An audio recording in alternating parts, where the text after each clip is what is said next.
In queste settimane abbiamo parlato molto della montagna, degli svolti che le Olimpiadi e le Paralimpiadi avranno sulla montagna bellunese, ma le Paralimpiadi e le Olimpiadi sono un evento certamente bellunese in questi casi, ma veneto, italiano, mondiale. E quindi Paralimpiadi stanno spingendo a una riflessione più ampia sul valore sociale, ma soprattutto sull'accoglienza, sull'inclusività. E allora guardiamo fuori dalla provincia di Belluno con Giulia Casagrande, che è la presidente della fondazione DMO Marca Treviso, e tentiamo di capire cosa si sta facendo, cosa sta succedendo, qual è il mercato fuori dalla provincia di Belluno, in particolare nella provincia di Treviso. Innanzitutto grazie per ascoltare anche, la destinazione turistica della Marca Trevigiana. In questo momento le Paralimpiadi, in questo specifico ambiente ci permettono di effettivamente guardarci dentro.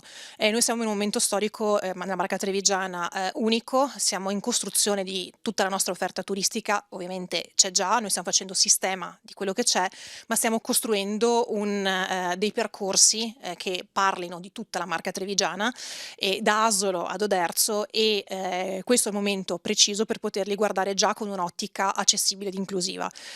Non sarà ovviamente tutto immaginabile, in un'ottica così specifica, ma ci permette di avere un punto di partenza inestimabile.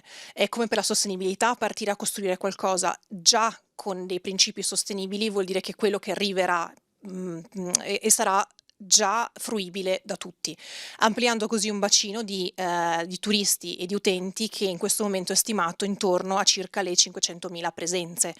Ehm, è un bacino che non possiamo ignorare e soprattutto abbiamo visto che, le strutture, ricettive, ma anche le strutture di servizi che vanno in questa direzione, come per quello che per quanto riguarda la sostenibilità, sono premiate. E noi abbiamo bisogno di costruire un'offerta qualitativamente elevata. Partiamo da una buonissima base di partenza, ma quello che dobbiamo fare è arrivare all'eccellenza. Quindi questo è il momento preciso storico al quale bisogna guardare e che non possiamo prescindere. Come si può arrivare a questa eccellenza e soprattutto quale può essere il ruolo delle fondazioni DMO, in particolare in questo caso quella della Marca Treviso?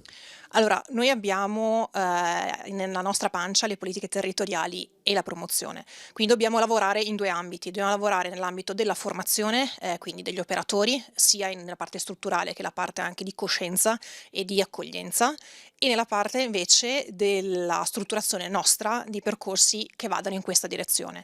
Sollevare quindi, la questione con i nostri imprenditori per, accelerare la creazione di prodotti che ci permettano di venderli anche di venderli in questa, con quest'occhio. È un lavoro che si inserisce nei tavoli di prodotto che abbiamo cominciato in queste settimane, e quindi è un lavoro sistemico, è un lavoro di aumentare la presa di coscienza. Quindi non solo quello, poi la promozione fatta con un occhio dedicato a questo preciso segmento.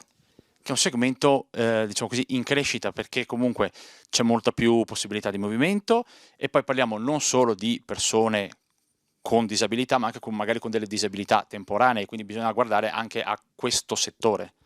Sì, effettivamente si cerca sempre adesso siamo per fortuna nel momento storico che ci permette di guardare tutto a tutto tondo. Ehm, per quello quello che stiamo facendo è fondamentale, perché se ci si focalizzasse soltanto su, il focus della disabilità, definitiva staremmo sbagliando.